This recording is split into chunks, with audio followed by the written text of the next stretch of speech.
వచ్చేవి ఎంపీ ఎన్నికలు. ఈ సమయంలో ఏ రాజకీయ పార్టీ నేతలైనా కలిసిమెలిసి పోరుబాటు పడతారు. ప్రత్యర్థి పార్టీలకు దీటైన జవాబు ఇస్తారు.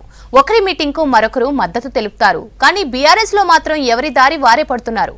పార్టీలోని కీలక నేతలే ఒకరి కార్యక్రమాన్ని మరొకరు పట్టించుకోవడం లేదు. దీంతో గులాబీ పార్టీలో ఇంటి పోరు మొదలైందని చర్చ జరుగుతోంది.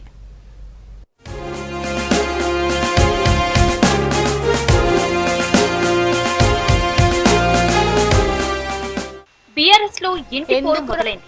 అధికారం కోల్పోయి 4 నెలలు కూడా కాలేదు. ఆ పార్టీ సిట్టింగ్ ఎంపీలు, లీడర్లు పార్టీ మారుతున్నారు. కీలక నేతల మధ్య కూడా విభేదాలు మొదలైనట్లు ప్రచారం జరుగుతోంది.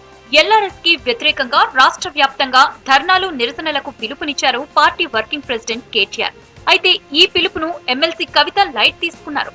హైదరాబాద్ లోనే ఉండి కూడా ఆమె ధర్నాలో పాల్గొనలేదు. ఆ రోజు గుడికి వెళ్లానని తర్వాత జవాబిచ్చారు కవిత.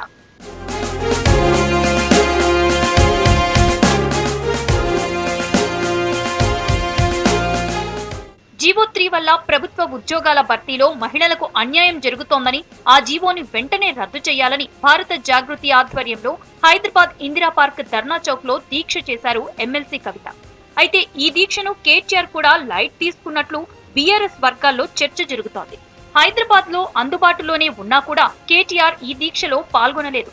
కనీసం ట్విట్టర్ లో కూడా ఒక్క పోస్ట్ చేయలేదు. దీంతో అన్నా చెల్లెళ్ల మధ్య గ్యాప్ పెరిగిందన్న ప్రచారానికి మరింత బలం చేకూరింది.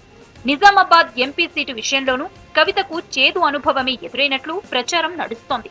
లోక్సభ ఎన్నికలు సమీపిస్తున్నా ఆమె నిజామాబాద్ నియోజకవర్గం వైపు కూడా వెళ్లడం లేదు.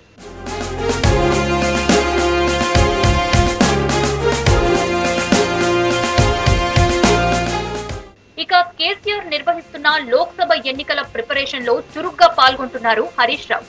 రెగ్యులర్ గా తెలంగాణ భవన్ కు వస్తున్నారు. కానీ ఎల్ఆర్ఎస్ ధర్నాలో పాల్గొనలేదు. కవిత చేసిన దీక్షకు దూరంగా ఉన్నారు.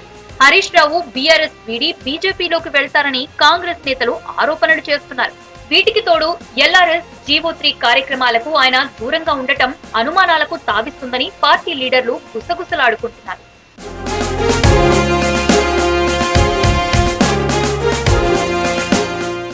కాంగ్రెస్ ప్రభుత్వం కూలిపోతుందని బీఆర్ఎస్ పెద్దలు ఆరోపిస్తుంటే ఆ పార్టీ ఎమ్మెల్యేలు మాత్రం కాంగ్రెస్ లో చేరేందుకు క్యూ కడుతున్నట్లు సమాచారం. కాంగ్రెస్ గ్రీన్ సిగ్నల్ ఇస్తే చాలు పార్టీ కండువా కప్పుకునేందుకు సిద్ధంగా ఉన్నట్లు తెలుస్తోంది. అధికారికంగా వారిని పార్టీలో చేర్చుకోకుండా భేటీ అయ్యేందుకు రేవంత్ అవకాశం ఇస్తున్నారు. ఇప్పటిదాకా బీఆర్ఎస్ ఎమ్మెల్యేలు తెల్లం వెంకట్రావు, కాళే యాదయ్య, గూడెం మహిపాల్ రెడ్డి, కొత్త ప్రభాకర్ రెడ్డి, సునీత లక్ష్మారెడ్డి, మాణిక్ రావు, ప్రకాష్ గౌడ్ సీఎం రేవంత్ ను కలిశారు. ఎందుకు కలిశారని ప్రశ్నిస్తే నియోజకవర్గ సమస్యల అభివృద్ధిపై చర్చించేందుకే అని చెప్తున్నారు. ఈ పరిణామాలు లోక్సభ ఎన్నికల ముందు బీఆర్ఎస్ కి తలనొప్పిగా మారాయి. సిట్టింగ్ ఎంపీలు వెంకటేష్, రాములు, బీబీ పాటిల్ బీఆర్ఎస్ ను వీడినా స్పందించలేదు. మేయర్ గా పనిచేసిన బొంతు రామ్మోహన్, మంత్రిగా పనిచేసిన మహేందర్ రెడ్డి కాంగ్రెస్ కండువా కప్పుకున్నారు.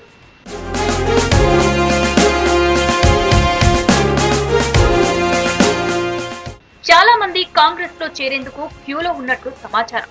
లోక్సభ ఎన్నికల్లో బీఆర్ఎస్ అభ్యర్థులను గెలిపించేందుకు పనిచేస్తారో లేదో కూడా తెలియని సందిగ్ధంలో ఉంది అధిష్టానం.